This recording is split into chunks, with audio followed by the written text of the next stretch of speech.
దినాన్ని శాబత్ అని చెప్పాడు. Sabbath is the level. ఈ మాట తదుపరి ప్రభురాత్రి సంస్కారం మనము పాల్గొంటాం. Lord Supper is the level.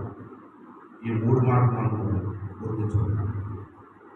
ముందుగా యోనా గ్రంథం 3వ అధ్యాయం 5వ వచనం. యోనా గ్రంథము 3వ అధ్యాయం 5వ వచనం. నినివే పట్టణపు వారు దేవుని యందు విశ్వాసం నుంచి ఉపవాస దినము చాటించి అలుపులేమి గనులేమి అందరూ గోనె పట్ట కట్టుకుని. కింద వచనంలో రాజు కూడా గోనె పట్ట కట్టుకుని ఉపవాసం ఉన్నాడు.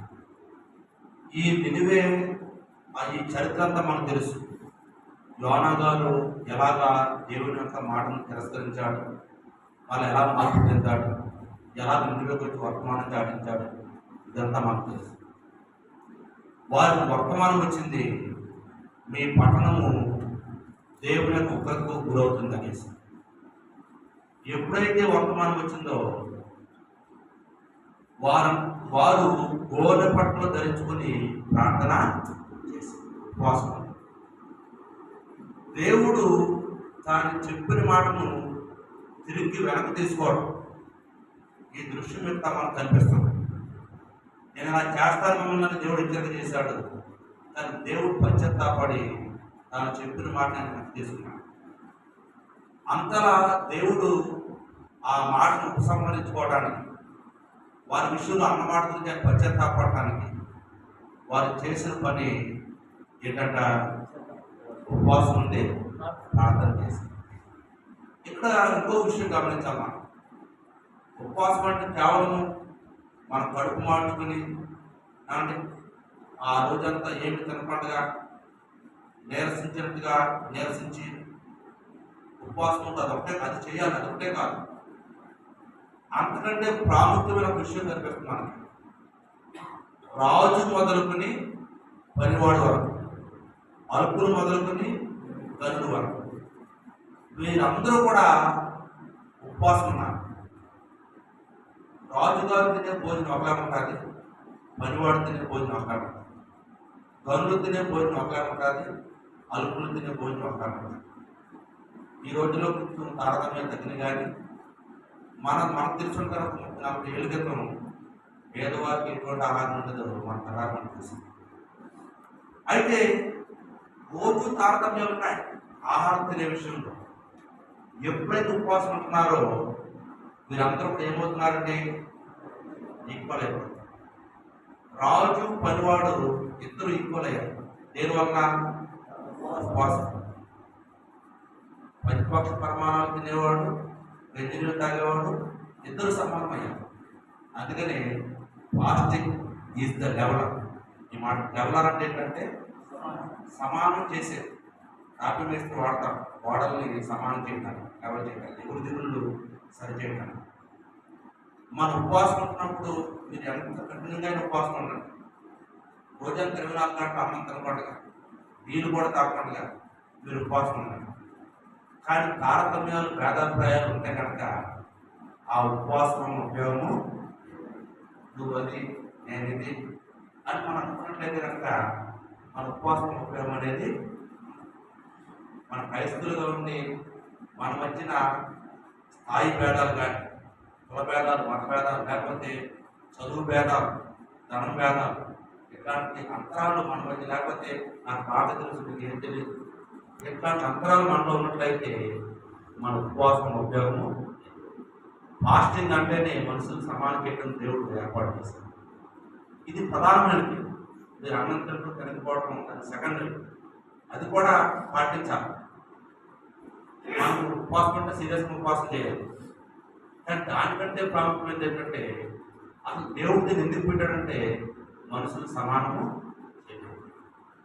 Fasting is the level. చూడండి, యెషయా గ్రంథము 58వ అధ్యాయం 6వ వచనం. ఉపవాసం గురించి మంచి మాట ఉంటారు. ఆలకించుము. యెషయా గ్రంథం 58వ అధ్యాయం 6వ వచనం. దుర్మార్గులు కట్టిన కట్టలను ఇప్పుడేయు ఆడిమాను మేకులు తీయుటయు బాధింపబడిన వారిని విడిపించుటయు ఇదే కదా నేను ఏర్పరచుకున్న ఏంటంట నిజమైన ఉపవాసం. భోజనం చేయకుండా ఒకటే కాదు, అసలు ఉపవాసం అంటే ఏమిటో మాట్లాడుతున్నాడు ఇక్కడ. యెషయా గ్రంథం 57వ అధ్యాయం 7వ చూడండి. నీ ఆహారము ఆకలి కొనిన వారికి పెట్టుటయు నీ రక్త సంబంధికి ముఖము తప్పింపకుండాటయు ఎక్కువ వారిని మీద నీ ఇంట చేర్చుకుంటాయు వస్త్రహీనుడిని కనబడినప్పుడు వారి వస్త్రములు ఇచ్చుటయు ఇదే కదా నాకు ఇష్టమైన ఉపవాసం. చూసారా, దేవుడికి ఇష్టమైన ఉపవాసం ఏంటంట? ఆహారం. మనం ఆహారం తినడం వలన అది ఎదురుగా ఉపయోగం కాదు. ఆ రోజు బియ్యం మీకే మిగులుతుంది, ఎదురుగా ఉపయోగం కాదు. నీ ఆహారమును ఆకలి వారికి పెట్టాలి, అది నిజమైన ఉపవాసం అని బైబిల్లో స్పష్టం ఉంది మాట. ఆహారం ఆకలి వారికి పెట్టుటయు రక్త సంబంధిత ముఖము తప్పింపకుండాటయు ఏమంటే వస్త్రహీనులకు వస్త్రం తెచ్చుటయు దిక్కులేని వారిని చేర్చుకోండి, ఇది నిజమైన ఉపవాసం. ఇప్పుడు ఈ సందర్భంలో వ్యక్తుల గురించి మాట్లాడకూడదు కానీ ఒక విషయం, లేదా కేవీఎస్ ప్రసాద్ అయితే వారిని గమనిస్తున్నప్పుడు ఎంతమందిని ఆయన చదివించారు? 400 మంది పైన విద్యార్థులను ఆయన చదివించారు. ఎంతమందికి ఆయన సేవలకు సహాయం చేశారు, ఎంతమందికి అనాథకు సహాయం చేశారు. ఇప్పుడు అన్నం తినకుండా ఉంటున్నారు. ఇప్పుడు ఈరోజు అనుకోండి, అది నిజమైన ఉపవాసం అంటారా? ఎదురు వారికి సహాయం చేశారు, అది నిజమైన ఉపవాసం అంటారా? అది నిజమైన ఉపవాసం. నేను చెప్పిన మాట బైబిల్ స్పష్టంగా చూడండి. నీ ఆహారం ఆకలి వాడికి పెట్టుటయు నీ రక్త సంబంధికి ముఖము తప్పెక్కకుండాటయు దిక్కుమాలిన పేదలను ఎంత చేర్చుకుంటయు వస్త్రహీనులకు వస్త్రములు ఇచ్చుటయు ఇదే కదా నాకు ఇష్టమైన ఉపవాసం. కాబట్టి ఇది మనం అలవాటు చేసుకోవాలి. అన్నం తినకుండా ఒకటే కాదు, నీరు కాకుండా ఒకటే కాదు, అవి చేయాలి. దానికంటే ప్రముఖంగా ఈ ఉపవాసం మనం చేయాలి. ఎవరైతే అలా చేస్తున్నారో ఎదుటివారికి సహాయం, వారు నిత్యం ఉపవాసం చేస్తుంటే లెక్క బైబిల్ రూల్ ప్రకారం. ఏమండి, రెండవది సేవ ఈజ్ ద లెవెల్ అని మనం చెప్పుకున్నాం కదా. నిర్మాకాండము 20వ అధ్యాయం 8వ వచనం 8 నుంచి విశ్రాంతి దినమును పరిశుద్ధముగా ఆచరించుటకు జ్ఞాపకముంచుకునము. 6 దినములు నీవు కష్టపడి నీ పని అంతయు చేయవలను. 7వ దినము నీ దేవుడైన యెహోవాకు విశ్రాంతి దినము. దానిలో నీవైనను నీ కుమారుడైనను నీ కుమార్తె అయినను నీ దాసుడైనను నీ దాసి అయినను నీ పశువైనను నీ ఇండ్లనున్న పరదేశి అయినను ఏ పని చేయకూడదు. 6 దినాలు కూడా పనులు చేసే విషయంలో తారతమ్యం అనగా యజమానుడు కుర్చీలో కూర్చొని పని చేస్తాడు, గుమస్తా నిలబడి పని చేస్తాడు, పనివాడు బొంగులు పని చేస్తాడు. 3 రకాల తారతమ్యాలు ఉంటాయి పనివాడి మధ్య. ఈ తారతమ్యాలు ఎన్ని రోజులు? 6 రోజులే పని చేస్తున్నాం. వన్స్ సబ్బాతులోకి ఎంటర్ అయ్యామంటే, విశ్రాంతం ప్రారంభించబడిందంటే, నీవైనా పని చేయకూడదు, నీ కుమార్తెని కుమారుడు పని చేయకూడదు, నీ ఇంట్లో ఉన్న పనివాడు కూడా పని చేయకూడదు. పరదేశం నువ్వు ఒక బానిస కొనుక్కుంటే ఆ బానిస కూడా పని చేయకూడదు. ఇంకా విచిత్రం ఏంటంటే, నీ పశువులు కూడా ఏ పని చేయకూడదు. అంటే జీవులందరినీ కూడా సమానం చేస్తుంది. ఏం సమానం చేస్తుంది? విశ్రాంతి. శాబత్ ఈజ్ ద లెవెల్ అని చెప్పి పరిస్థితిగా మనం మాట్లాడాలి. ఇప్పుడు యజమానుడు పనివాడు ఒకే చోట కూర్చుని దేవుని ఆరాధన చేస్తున్నాడు. 6 దినాల పాటు యజమానుడు కూర్చున్నాడు, పనివాడు ఒంగుని నుంచి పనిచేశాడు. ఈరోజు ఇద్దరు కలిపి సమానంగా దేవుని సన్నిధిలో కూర్చుంటున్నాడు. యజమానికి దాహం వేస్తుంది, నీళ్ళు కావాలి. పనివాడికి పని చెప్పొచ్చు, పని చెప్పకూడదండి. పని చెప్పడం ఆయన నీళ్ళు ఆయన కోసం తెచ్చుకోవాలి. అంటే యజమానుని పనివాడిని సంపాదన ఏం చేస్తుందండి? సమానం చేస్తుంది. అర్థమవుతుంది? మన ఇంట్లో ఇద్దరు ఉన్నాయి, పొరపాట్లు ఉన్నాయి, వాటిని కాడి మోపకూడదు. వాటికి కూడా విశ్రాంతి. జీవులన్నింటిని కూడా సమానం చేస్తుంది. ఏంటది? విశ్రాంతి. Fasting is the leveller, Sabbath is the leveller. ఉపవాసంలో ఉన్న మనం, సబ్బాతులో ఉన్న మనమందరం సమానమని భావిస్తేనే వీటికి విలువ ఉంటాం. మనం సమానులను భావించకపోతే మన ఉపవాసం వ్యర్థమే, మన సబ్బాధారణ కూడా వ్యర్థం. సబ్బాధారణ కేవలము మన ఉద్యోగం వ్యాపారం మానేసి దేవుడితో పెడుతున్నాం, అది ఒకటే కాదు. సబ్బాత్ ఏం నేర్పించాలి మనకి? మనందరం సమానంగా నేర్పించాలి. అది నేర్పించకపోతే దాని ఉపయోగం లేదు. నువ్వు నిజంగా నేను గవర్నమెంట్ స్కూల్లో చదువుకున్నాను, మిషన్ స్కూల్లో చదవలేదు. స్కూల్ పరీక్ష కోసం పోటీ పడేవాడిని. 10th క్లాస్ ఎగ్జామ్లో నేను ఎగ్జామ్ రాయి నవ్వేది నాకు జనాలు. మా హెడ్మాస్టర్ తిట్టాను. అంత స్పష్టంగా ఖచ్చితంగా సబ్బాత్ అయిపోయినప్పటికీ నేను ఎక్కువ అనుకోండి తక్కువ అనుకుంటే కనుక సబ్బాధారణ ఉపయోగము లేదు. సబ్బాధారణ నేర్పించేది నువ్వు ఎంత బాగా సబ్బాత్ అయిపోతున్నావు, ఎంత సిన్సియర్గా ఉంటున్నావు, అది కాదు కావాల్సింది. అది నీకు ఏం నేర్పించాలంటే అందరం సమానమని భావించాలి. అలా భావిస్తేనే దానికి అర్థం వస్తుంది. Fasting is the leveller, Sabbath is the leveller. ఇంకొక వాక్యాన్ని చదువుతున్నాం. ప్రభుత్వ సంస్కారం గురించి ముగింపుతాం. యోహాను సువార్త 13వ అధ్యాయం 8వ వచనం.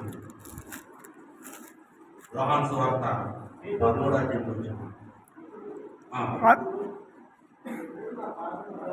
పేతురు, నీ వెన్నడు నా పాదములు కడుగురాదని ఆయనతో అందుకు యేసు, నేను నిన్ను కడగని ఎడల నాలో నీకు. ఇప్పుడు యేసుక్రీస్తు వారు ప్రభురాత్రి సంస్కారం జరుగుతున్న రాత్రి, సిలువ వేయబడుతున్న రాత్రి ఆయన ఒక పాఠాన్ని నేర్పించాడు ప్రపంచానికి, దునియానికి. ఈనాడు తోటి క్రైస్తవులు ఆ పని చేయడం లేదు. ప్రభురాత్రి సంస్కారంలో పాల్పొందుతున్నారు, వినయాచార సంస్కారం వారు పాల్పొందడం లేదు. ఈ రెండు కూడా ఒక సైకిల్ 2 చక్రాలు లాంటివి. 2 చక్రాలు వినయాచార సంస్కారము, ప్రభురాత్రి భోజనం. Out side of the church ఒక కార్యక్రమం చేస్తాం, ఇన్సైడ్ ఆఫ్ ద చర్చ్ ఒక కార్యక్రమం చేస్తాం. పాలు కలుపుకుంటా వాళ్ళు రొట్టె ద్రాక్షారసాన్ని తీసుకుంటారు. ఈనాడు తోటి క్రైస్తవులు వినయాచార సంస్కారంలో పాల్పొందుతుంది. ఒకరి కాలం కట్టుకోవడం.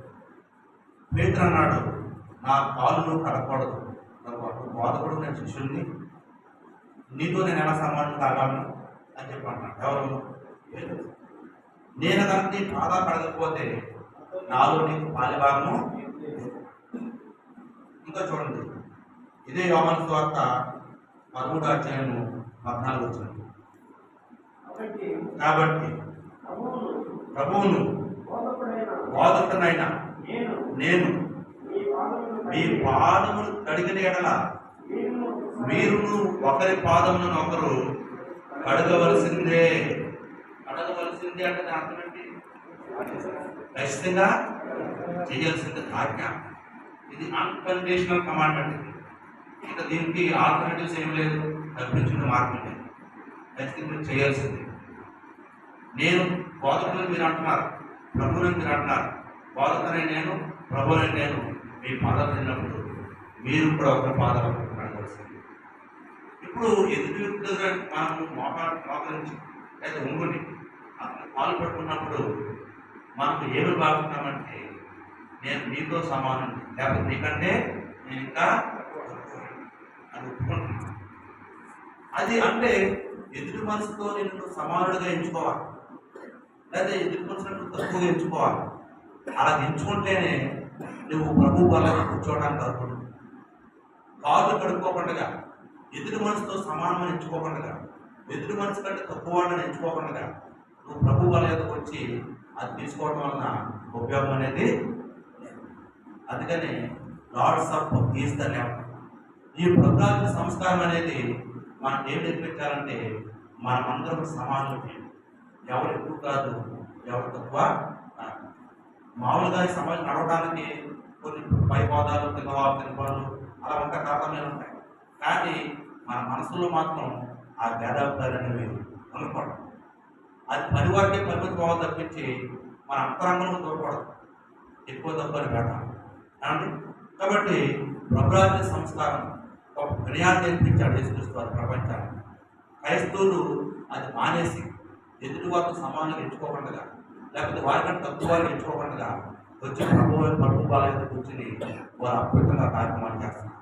కానీ ఈ సంవత్సరం సంఘం మాత్రమే మనుషులందరూ సమానమని విశ్వసిస్తుంది, అందుకే మనం సద్వాదం ఆచరిస్తున్నాం. మనుషులందరూ సమానమని విశ్వసిస్తుంది, అందుకే మనం ఉపవాసం పాల్గొంటున్నాం. మనుషులందరూ సమానమని ఇది సంఘం విశ్వసిస్తుంది, అందుకే ప్రభురాజ్య సంస్కారం మనము ఎదుటివారి పాదాలు మనము అడుగుతున్నాం. 3 మాటలు ఏంటి? 3 మాటలు: ప్రభురాజ్య సంస్కారము, క్షమించాలి, ఉపవాసము, విశ్రాంతము, ప్రభురాజ్య సంస్కారం. Fasting is the Sabbath, is the communion service, lord Supper is the. ఈ 3 మనకి సమానత్వాన్ని బోధిస్తుంది. సమానత్వం అనేది చాలామంది సమతావాదులు ఉన్నారని చెప్తే సమాజం. అంబేద్కర్ వల్ల సమానత్వం వచ్చింది, కానీ ఈ మధ్య రామానుజాచార్య అనేది ఒక ఆయన హైదరాబాద్ పెట్టారు సమతావాదం అని చెప్పేసి. వారిని బట్టి సమానత్వం తీసుకురావడానికి అసలైన సమతావాదిని దేవుడు భూమి మీద ఏర్పాటు చేశాడు. ఏమిటి సమతావాది అంటే? సపోర్ట్, ఈ మనుషులు సమానం చేస్తారు. అసలైన సమతావాది ఉపవాసం, ఈ మనుషులు సమానం చేస్తారు. అసలైన సమతావాది ఈ ప్రభురాజ్య సంస్కారం, ఈ మనుషులను సమానం చేస్తారు. అది మనము అలవాటు చేసుకున్నాం. దేవుడి మాట దేవుచుకుంటాం.